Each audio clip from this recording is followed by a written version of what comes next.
every woman who's ever stepped foot inside, what we call the squared circle from any independent promotion all around the world throughout history, what these women have gone through.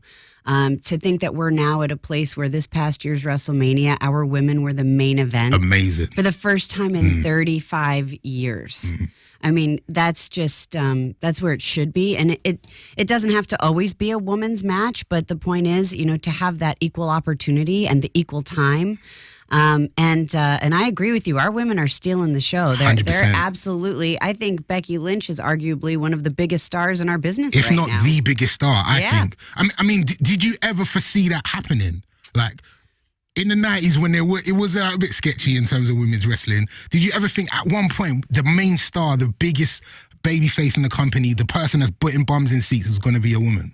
Well, I never doubted the power of women, and I think it really started with my husband, Triple H, Paul Levesque, for WWE at any rate. He started recruiting elite athletes, not just models.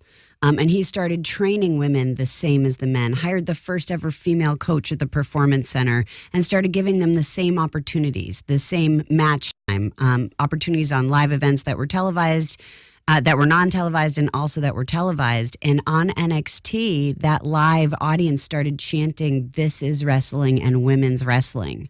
So then on Monday Night Raw, our audience actually started a hashtag called Give Divas a Chance.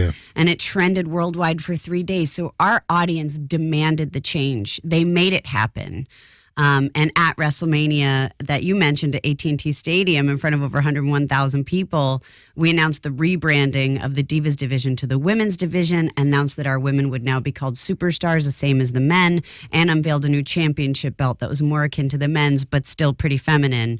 And since that time, our women have been, regularly headlining and main eventing all of our events, including an event in Abu Dhabi that took place a couple of years ago where both men and women started a chant that said, "This is hope." Wow.